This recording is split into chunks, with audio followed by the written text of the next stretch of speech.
Hey guys, how's it going? My name is Tom Spark. Welcome back to another video. Today we're going to be checking out if you should buy NordVPN or ProtonVPN, which is the better option to choose. Sorry if I'm talking a little quietly. For some reason my voice has been hurting lately and I'm not really sure why. Could be due to allergies, COVID-19, or from screaming too much at Elden Ring months and months ago. Whatever the case, today I'm going to help you decide if you should purchase Proton or Nord, which is the better choice for you.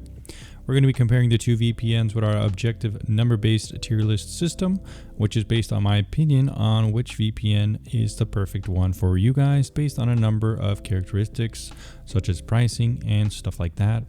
So guys, let's go ahead and check it out. Which should you buy, Proton or Nord? Both of these VPNs are very popular. NordVPN is made by Teslanet.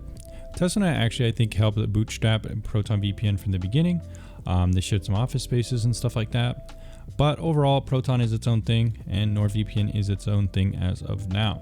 Which VPN is better priced in my opinion? Well, if we look at the tier list itself and compare the pricing, I do think that ProtonVPN has a slight advantage in some ways. Number one, Proton is a little bit more affordable per month. It's around $10, but NordVPN kind of really wants you to go for those longer term subscriptions. It seems like they're kind of, okay, so this is the new Ultimate Bundle. And if you still want to get the old price, you can do so with this one. So they just added more options, a little bit more add-ons. Overall, it's not a bad value for some of these things like password manager and stuff like that and cloud storage. But I would prefer using different services for different reasons, just so you don't have all your cards in one basket. Now, if we're looking at NordVPN, you can see it's $12 and ProtonVPN is a little cheaper at $10 a month. So ultimately, Proton's a little bit cheaper short term.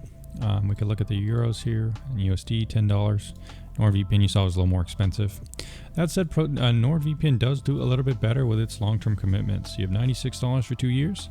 And if we look at Proton, you could see that it's around $120. So it kind of depends on you. If you want a shorter term subscription plan, maybe go to Proton.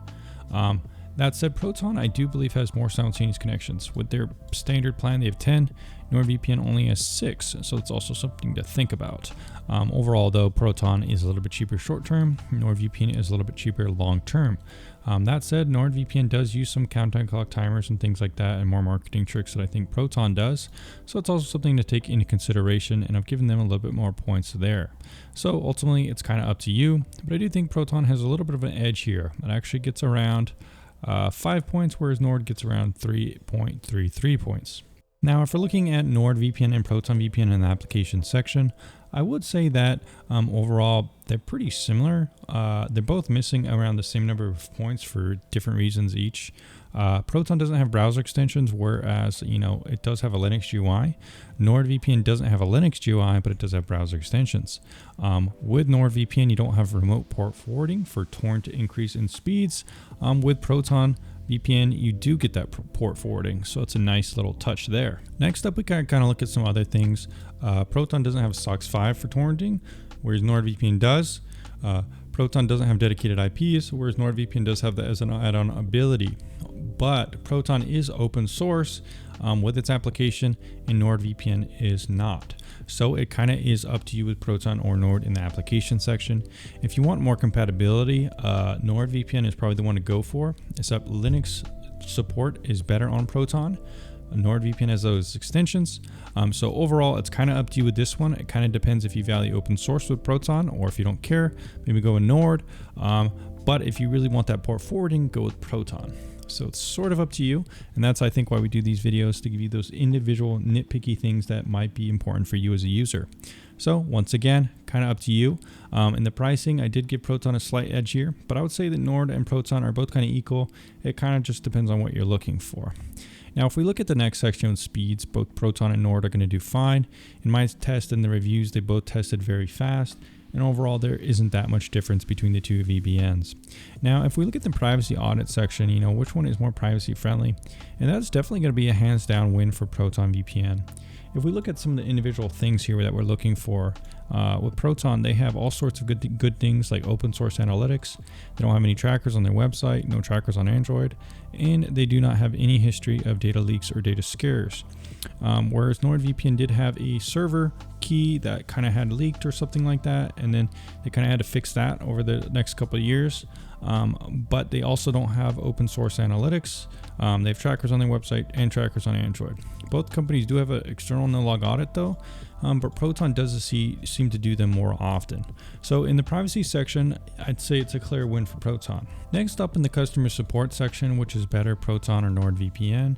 And this one I'm going to actually have to give to NordVPN. ProtonVPN has decent customer support, but NordVPN just seems to have a little bit more customer support representatives that help you quicker with your problems. So if you're looking for under 1 hour response times, NordVPN is the one to go to, but both VPNs will be able to answer your questions within under 24 hours. Lastly, we could talk about streaming, and actually both Proton and NordVPN are pretty good here. Both unblock most major regions of Netflix and other services like Hulu, BBC, HBO, Prime Video, and those things. Anyways, guys, in conclusion, which is the better VPN? Well, NordVPN and Proton are very close in score. Proton is ranked at 47.15 on my tier list, whereas NordVPN is ranked 45.43. Ultimately, in terms of a score, ProtonVPN is a better VPN.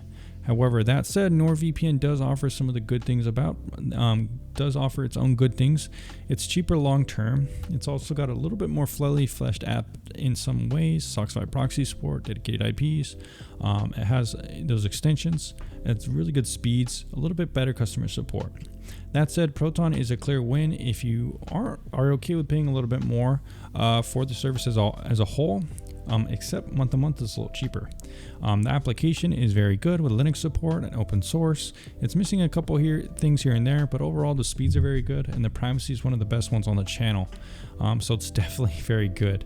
The customer support time for under 1 hour is a little slow, but not a big deal, and it's probably not a big thing for most people. Overall, Proton is a clear winner here if you're looking for some of those things, but NordVPN isn't that far behind with some own advantages of its own. Whether you pick Proton or Nord, click on the link in the description to help support the channel and unbiased reviews of and comparisons of VPNs like this one. Anyways, guys, I'll see you again very soon. TomSpark out.